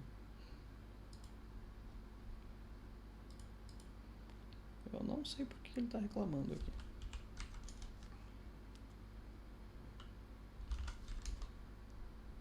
Ah. Não sei o que está acontecendo. Beleza. Ok. Então, o que está acontecendo aqui nesses métodos? Por que existe um const aqui? Todo método de uma classe, né, todo método que vai se aplicar a uma instância de uma classe, ele implicitamente possui um parâmetro que a gente não enxerga, porque ele é implícito, mas que ele está lá e que a gente consegue usar. Esse parâmetro ele se chama this, certo? Então a gente tem esse parâmetro aqui, eu vou implementar esse aqui em termos de this. Return this x. E o que é esse this? Esse this, ele é um ponteiro para um objeto do tipo dessa classe. Qual objeto? Aquele sobre o qual a gente está invocando esse método, certo? Para quem já programou em Python isso é feito explicitamente. A gente escreve self como o primeiro parâmetro de todos os métodos, certo? Todos os métodos de instância, pelo menos. Em C++ isso não é explícito, isso é implícito, mas o this está aqui. E ele é um ponteiro, tá? Porque é uma coisa que foi introduzida na linguagem antes de introduzirem referências. Então ele é um ponteiro. A gente vai ignorar o fato de que ele é um ponteiro por enquanto. Mas existe uma coisa que é importante. O this, em um método que não tem esse const aqui, ele é do seguinte tipo. Ele é um vector 2D ponteiro, certo? Só que isso significa que se eu tiver um objeto dessa classe aqui constante, eu não consigo invocar esse método nele, certo? Porque eu não tenho como dizer que eu quero que o this seja constante. Como é que eu faço para dizer que o this é constante? Eu coloco o const aqui na última coisa depois da declaração do método, depois do parênteses na assinatura do método, certo? E isso faz com que o this seja um ponteiro para um vector 2D constante. Ok?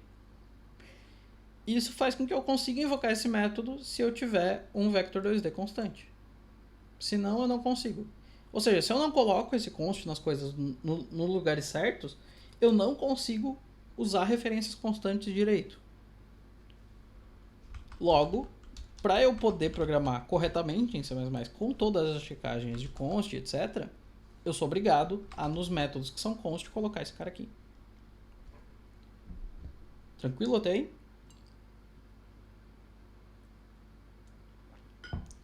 Beleza. O Gabriel tá muito tranquilo, né? O resto do pessoal até agora não se manifestou muito dizendo que tá tranquilo, mas eu vou assumir que tá tudo ok, tá? Esse this, ele é implícito e eu posso não usar ele aqui, tá? Eu posso simplesmente retornar x underscore e ele consegue resolver esse nome aqui, ele consegue perceber que nesse contexto aqui, esse x underscore só pode ser esse cara. Tá? Então o this, ele geralmente é usado para desambiguação. Tem gente que prefere usar o this sempre. Eu, pessoalmente, prefiro usar ele mais para desambiguação mesmo, senão eu acho que fica muito carregado. Mas fica meio que por conta do programador. Então esses dois métodos aqui, eles podem ser implementados simplesmente assim. E vejam, como o retorno desse cara aqui é um double, por valor, quem chamar esse método aqui vai receber um double, mas se ele fizer alguma coisa depois com esse double, ele não vai alterar o vetor original, certo? Ou seja, esse método aqui ele pode ser const. Se eu dissesse que eu estou retornando uma referência aqui, o compilador ia me xingar. Ele ia falar que eu estou tentando retornar uma referência para double a partir de um valor que é const double, certo? E então eu não posso.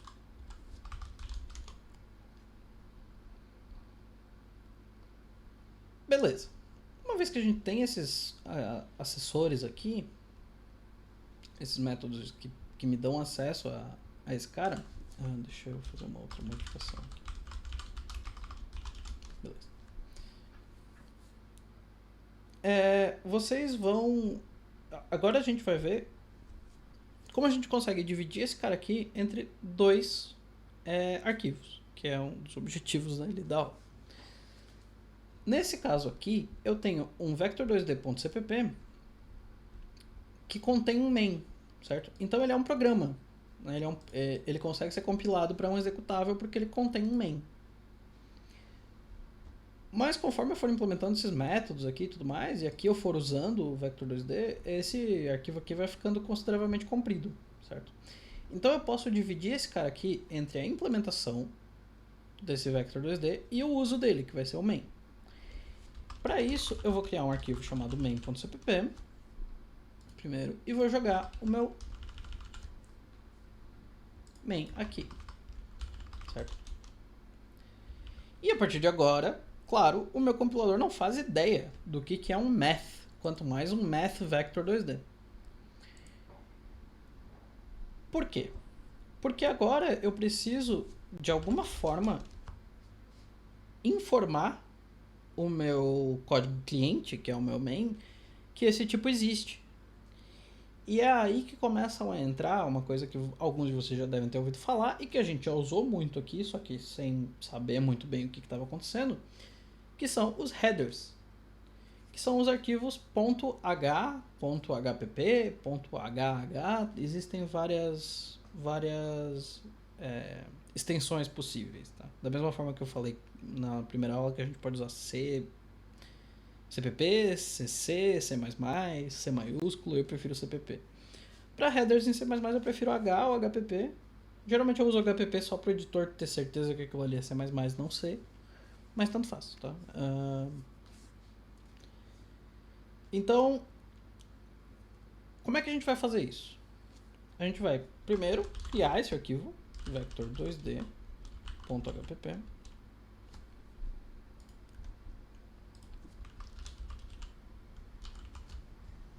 E a gente vai colar a definição da nossa classe lá. Aí vai entrar uma questão meio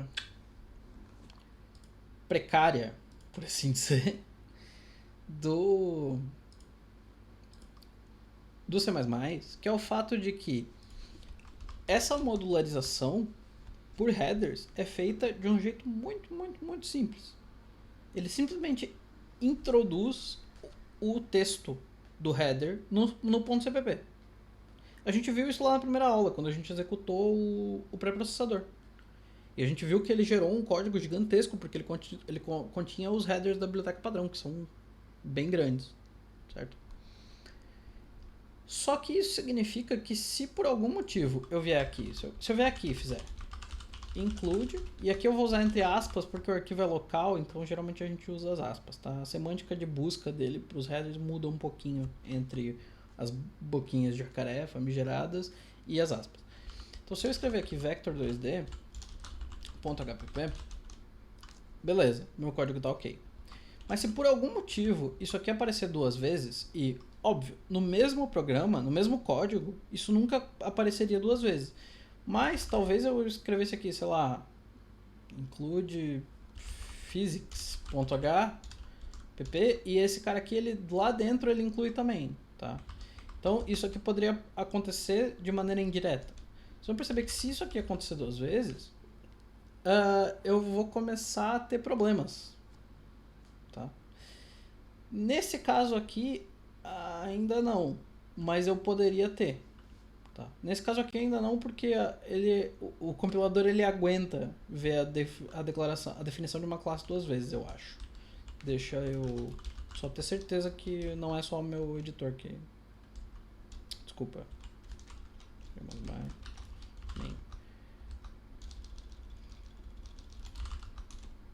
Não, na realidade ele reclama. É que tem algumas coisas que ele consegue ver a definição duas vezes e ele aceita.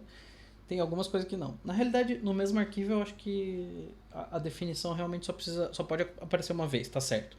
Que é uma regra que a gente chama de One Definition Rule. Que a definição ela precisa estar presente uma vez só no programa.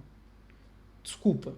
A One Definition Rule não fala sobre o mesmo arquivo. A One Definition Rule diz que uma coisa só pode estar definida em um ponto de todo o programa. Em todos os arquivos do programa, uma coisa só pode estar definida uma vez. Ela pode estar declarada N vezes, mas ela pode estar definida uma vez só. Então aqui, como eu incluí duas vezes, tá? Isso começou a dar erro, mas como eu falei, essa inclusão duas vezes ela pode acontecer às vezes. Então, como é que a gente faz para proteger disso? Existem duas formas, tá? Existe uma forma que vocês vão ver por aí, que simplesmente existe um pragma, que isso aqui é uma diretiva para o pré-processador, chamada once, que diz, inclua esse arquivo apenas uma vez, tá? Opa. Perdão. Esse aqui é o CPP que eu ainda não editei. Então, se eu colocar um pragma once aqui, vocês vão ver que o meu código ali, o meu main, ele vai passar a compilar sem problemas, certo? Porque agora o pré-processador está avisado. Se você vê esse arquivo aqui duas vezes, não inclui, certo? Só inclui na primeira. Se você já viu ele antes, ignora. Porém, isso não é C++ padrão. Tá? Todos os compiladores populares aceitam. Mas isso não é C++ padrão. Então, a forma padrão de fazer, que vai ser a que eu vou dar preferência aqui, porque a gente está estudando C++ e não C++ de cada compilador, é fazer o seguinte: eu faço uma checagem, tá? If ndef significa if not defined, certo? É uma abreviação. Isso aqui não funciona, tá? Mas if ndef significa if not defined. Então, se não estiver definido uma macro para o pré-processador, que eu vou chamar aqui de math vector 2D hpp, então define essa macro, certo? E aí lá no final do arquivo eu vou colocar endif.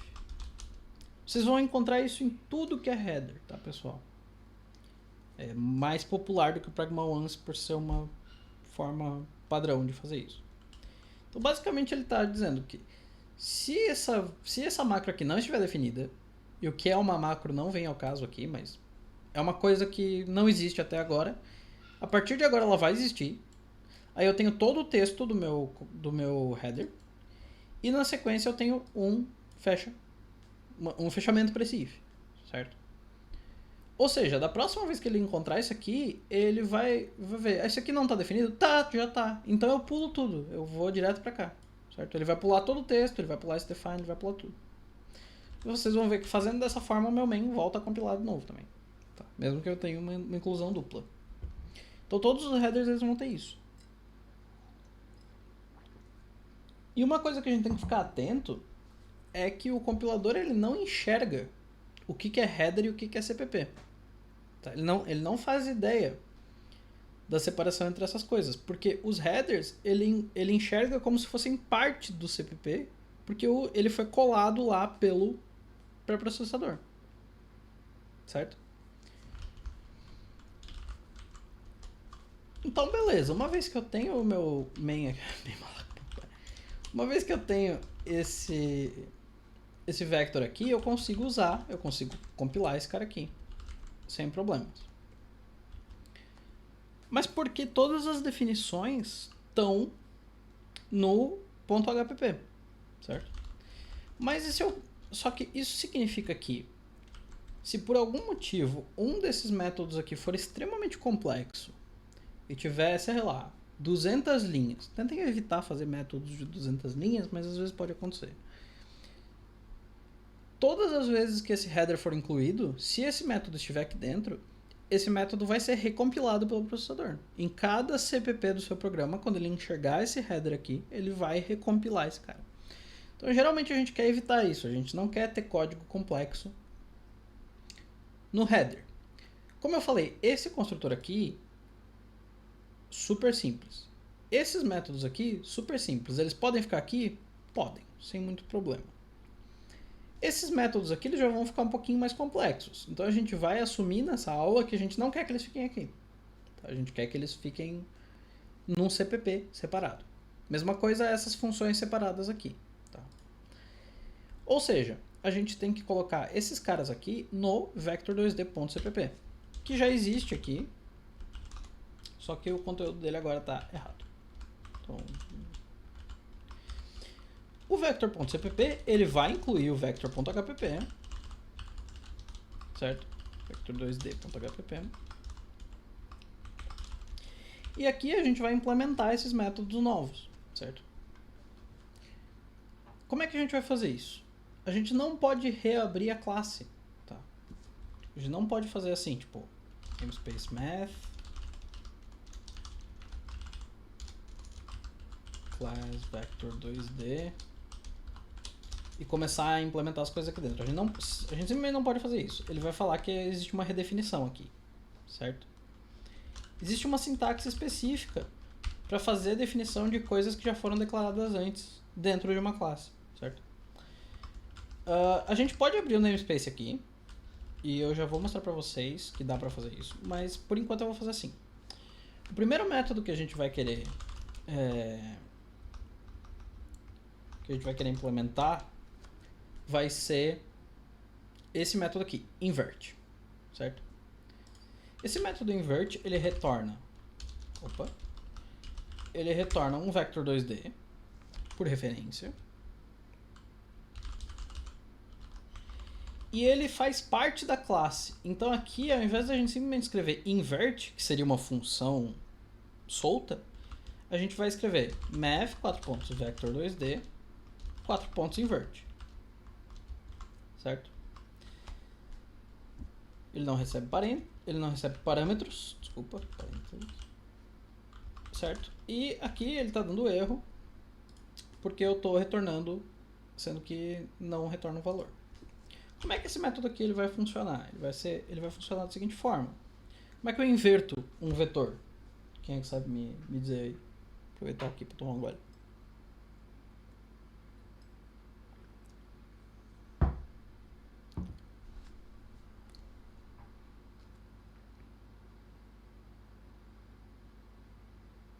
Como é que eu inverto um vetor 2D, pessoal?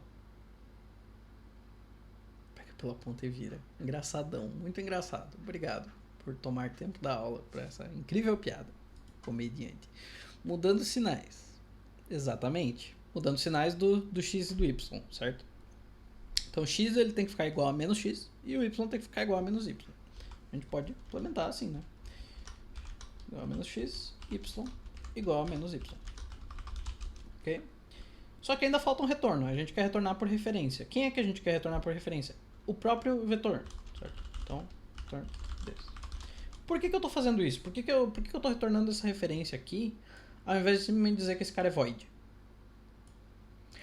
Porque fazendo dessa forma, eu posso encadear métodos, certo? Então eu posso chamar ponto invert, ponto multiply, blá blá blá, ponto sum. E eu posso fazer essas operações em cadeia, certo? É comum de se ver. É só uma escolha de design do código. Não implica em muita coisa.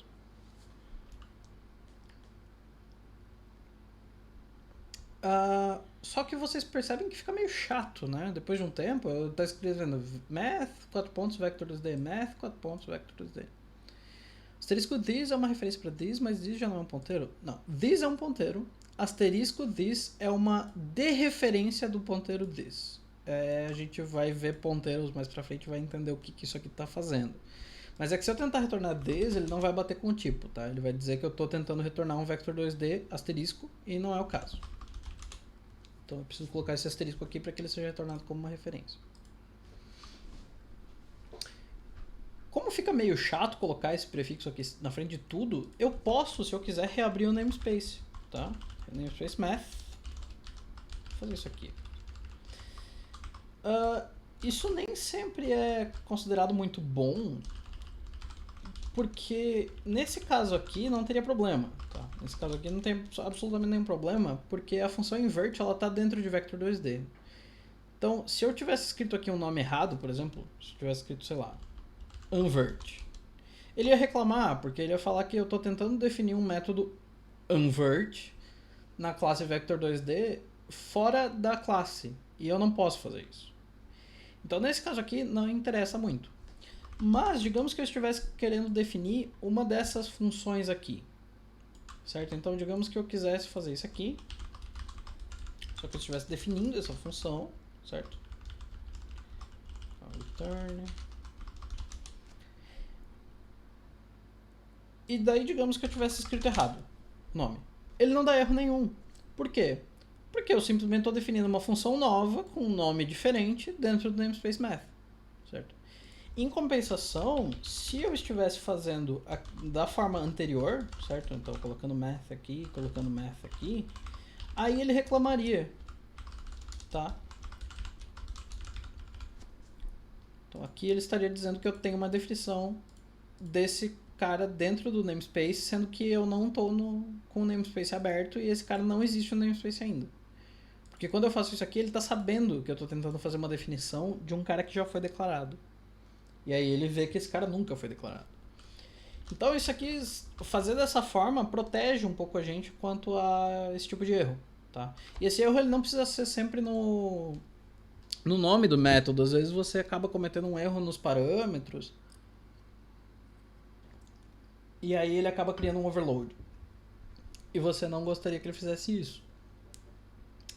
Só que, por conveniência, eu costumo fazer dessa segunda forma aqui, tá? E aí eu simplesmente arco com as consequências quando eu erro alguma coisa. Tudo bem quanto a isso?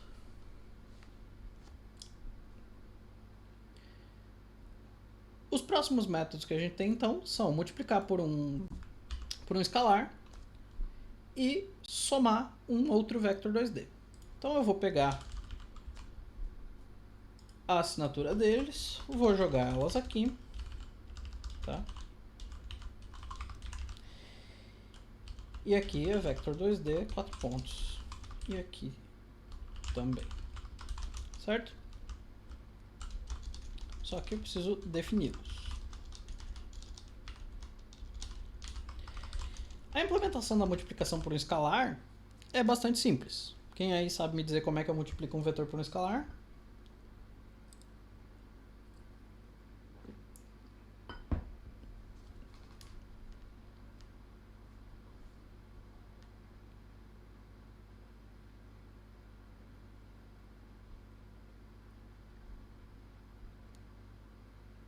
Passando por todos os elementos.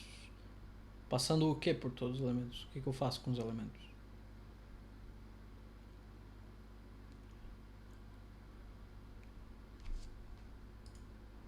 Multiplica cada uma das coordenadas, né, pelo escalar. Exatamente. Então, aqui eu tenho um double. Eu preciso dar um nome para ele para poder usar. Na declaração, o parâmetro não precisa ter nome, tá? É bom colocar quando ele pode ser ambíguo, mas nesse caso aqui não tem ambiguidade nenhuma. Então lá ele não precisa ter, mas aqui para poder usar eu preciso ter nome. Então eu vou colocar S, que é S de escalar. E aí eu vou fazer aqui x vezes igual a S, certo? Eu esqueci o score aqui. E y vezes igual a S. E aqui eu retorno o this. Ok? E a mesma coisa aqui no sum. Eu vou fazer o quê? Quando eu tenho um outro vetor, que eu vou precisar chamar de v, que eu posso chamar, quando eu tenho outro, eu costumo chamar de order mesmo. Como é que eu somo dois vetores? Eu até mencionei a definição um pouco antes, quando eu estava falando.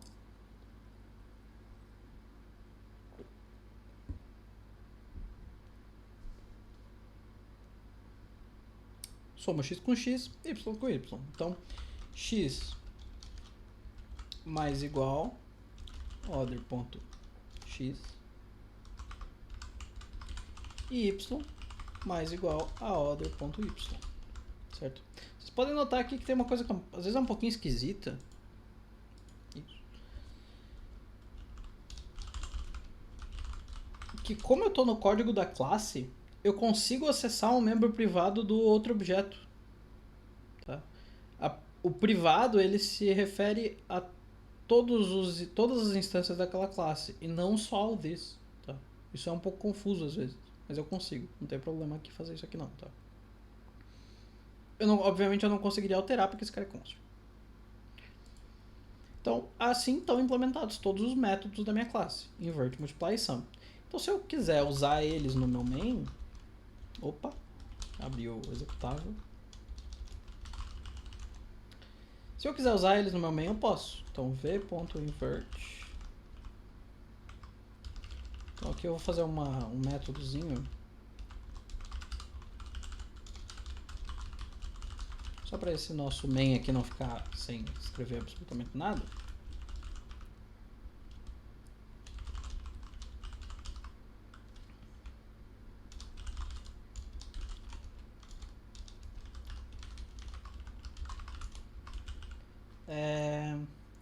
Eu quero...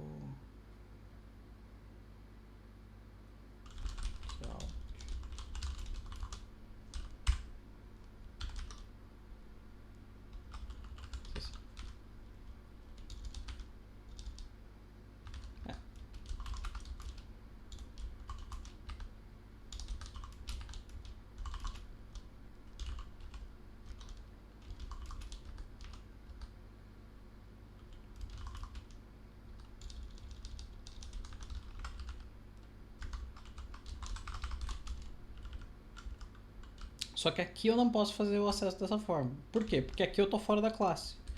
Então aqui eu preciso chamar o método x e o método y. Beleza? Okay.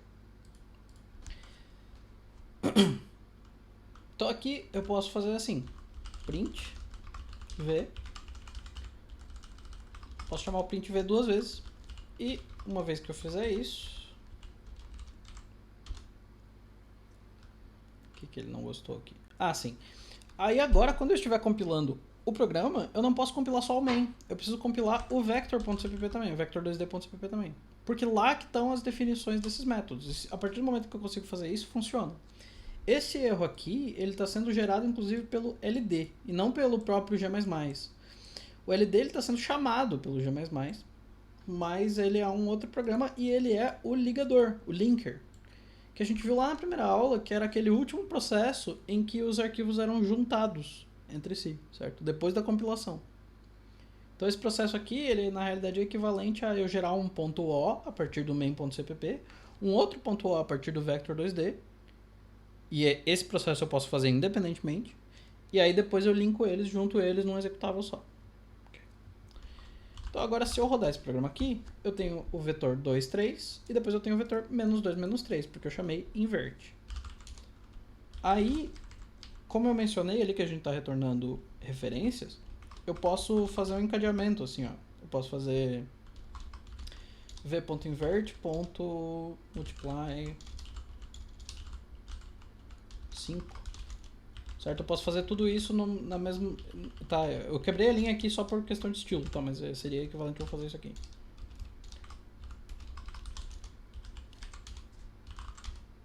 E aí, eu tenho 2, 3, e depois eu tenho -10, -15, porque ele foi invertido e multiplicado por 5. Certo? Isso é só uma decisãozinha de arquitetura mesmo. Tudo bem até aí? Então agora a gente implementou alguns métodos que são const, e vocês podem ver que eu posso chamar esses métodos quando eu tenho uma referência constante para esse cara, o v.x e o v.y. Se eu dentro desse print aqui eu tentasse, eu vou printar, mas eu também vou inverter o vetor. Eu não posso, porque o this desse método aqui é não constante e esse cara aqui é constante, eu não posso fazer isso. Ok? Então, estou protegido contra uma escrita não esperada.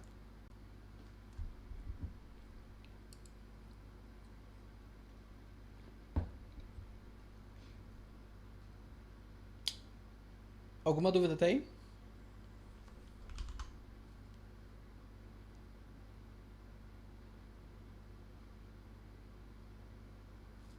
Ok? Beleza.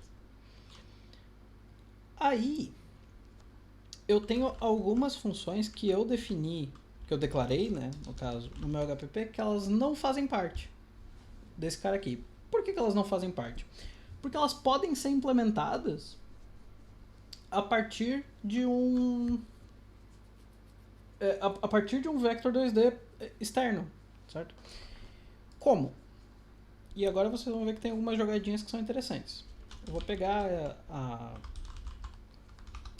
declaração desses caras e vou colocar no vector2d.cpp aqui embaixo.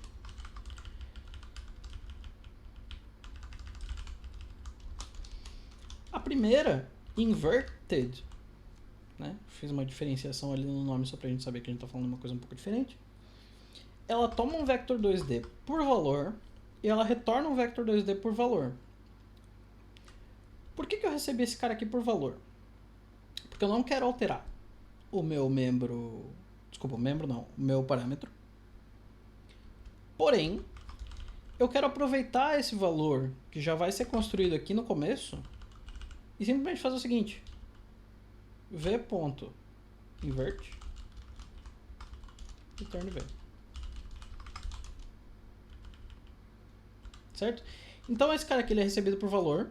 Então eu já faço uma cópia. Na hora em que eu recebo ele aqui, eu já estou recebendo ele por cópia. Ou eu posso receber ele por move também, que é uma coisa que a gente vai ver um pouco mais pra frente.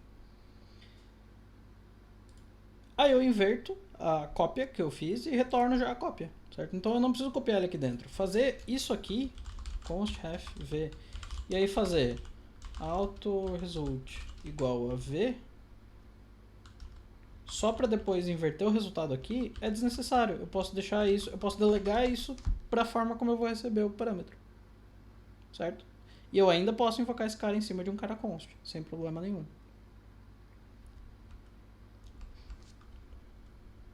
Tudo bem quanto à implementação desse cara aqui? Ela é bem simplinha, mas de um ponto de vista visual, mas ela tem umas nuances que eu sei que não são tão simples assim. Tudo tranquilo? Da mesma maneira, na função seguinte, sum,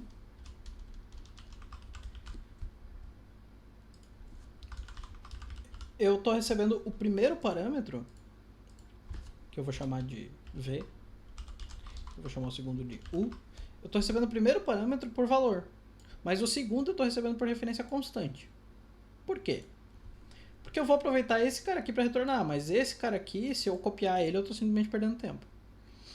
Então, eu posso fazer v.sum u return v, certo? E aí aqui eu tenho uma implementação não inline, uma implementação que retorna um valor novo do sum interno lá do meu vector. E para o multiply é a mesma ideia. Então eu tenho aqui um vetor v, um double s, v.multiply s return v. Ok?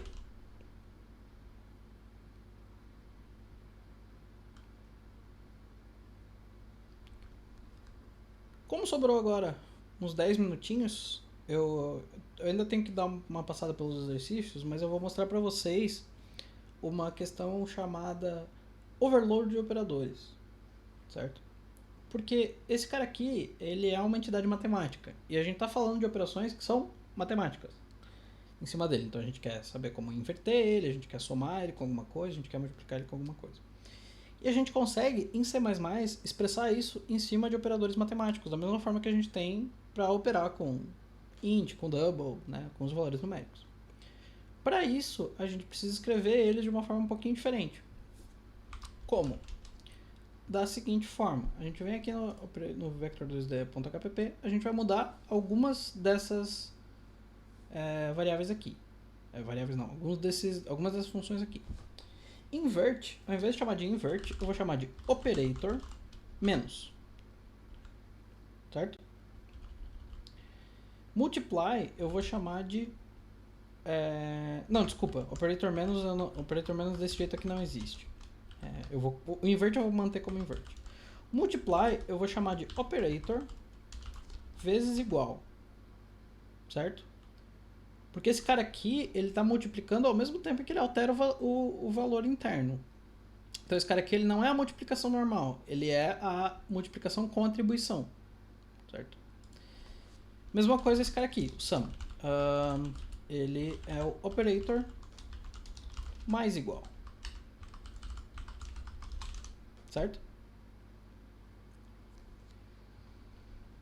Uma vez que eu fiz isso, eu posso pegar esses caras aqui, quer dizer, na realidade não seria obrigado, né? Mas eu posso fazer esses caras aqui serem o seguinte, eu posso chamar esse cara aqui de operator menos, esse cara aqui eu realmente posso. Eu posso chamar esse cara aqui de operator mais, e eu posso chamar esse cara aqui de operator vezes, certo? Esse cara aqui ele é o menos unário, tá? Se eu quisesse sobrescrever a subtração entre dois vetores, basta eu fazer um operator menos que toma dois parâmetros. Ok? E agora eu mudo os nomes deles aqui também. Operator vezes operator mais operator menos. Desculpa, esse aqui é o vezes igual, esse aqui é o mais igual. E a gente já vai ver no uso disso que vai ficar um pouco mais claro. Operator mais, e esse cara aqui é o operator vezes. E aí aqui, aqui eu não vou usar v.sum, porque não existe mais essa função, eu troquei ela. Aqui eu vou fazer v vezes igual a u. Desculpa. mais igual a U, certo? E aqui eu vou fazer V vezes igual a S, certo? Ou seja, eu estou me expressando aqui da mesma forma que eu me expressaria com inteiro, com double, etc. E aí lá no nosso main, essa operação aqui, v.invert.multiply, eu poderia fazer o seguinte, v.invert vezes igual a 5.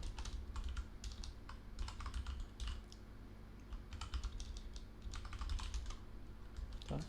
E o meu código ele continuaria retornando a mesma coisa. E as outras operações eu poderia fazer agora. Auto U igual a V mais V, por exemplo. Certo? E printar o U. Então o U aqui é menos 20 menos 30, que é menos 10 menos 15 mais menos 10 menos 15. Certo? Da mesma forma eu posso fazer U igual a V vezes 5.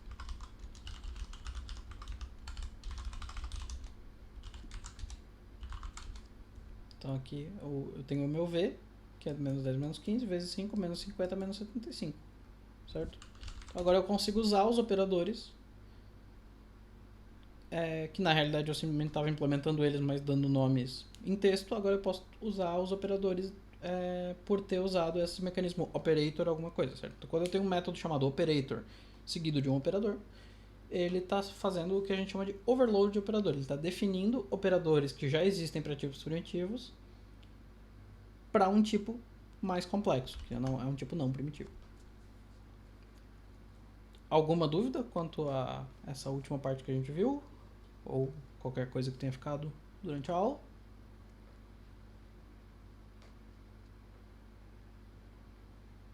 Tudo ok? Vou passar para o enunciado dos exercícios, então.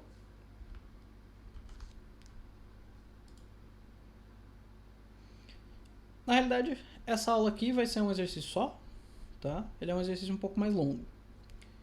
Então, o exercício vai ser representar através de uma classe um aluno que esteja em uma disciplina. Então, a disciplina vocês podem abstrair, tá? Mas ele representa um aluno naquela disciplina ali. Então, o aluno ele vai ter um nome, ele vai ter o ano em que ele entrou no curso, né? A gente está assumindo um curso anual aqui, e 3 notas.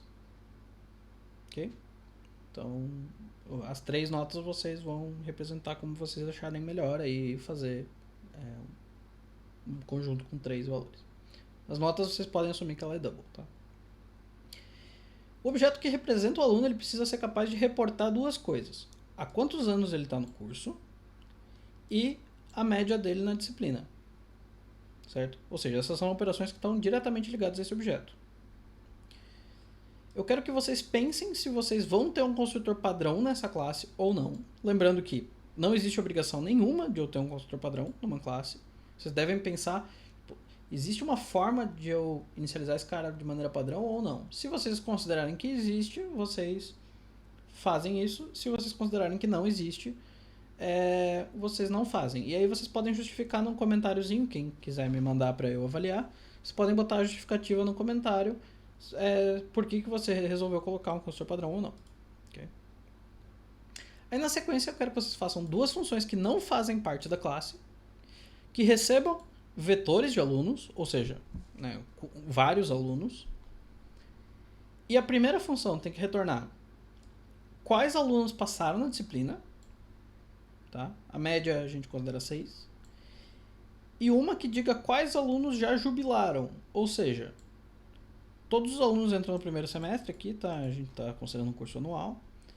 E que o período máximo para realizar o curso é de 7 anos. Então, se o aluno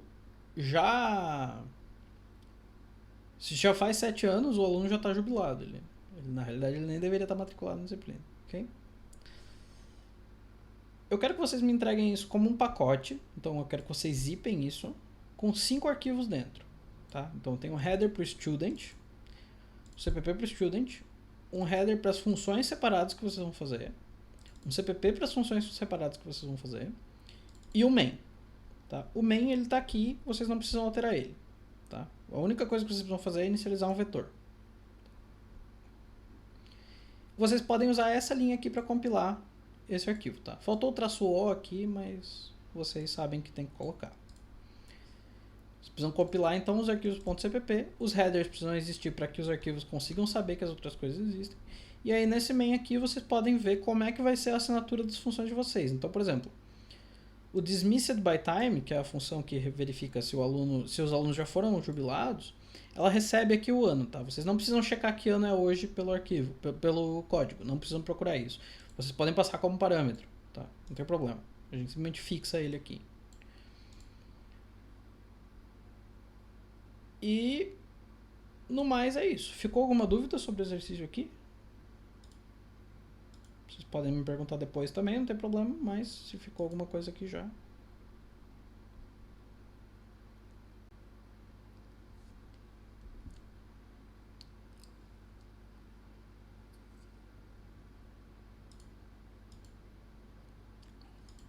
Tudo ok, pessoal? Só isso mesmo?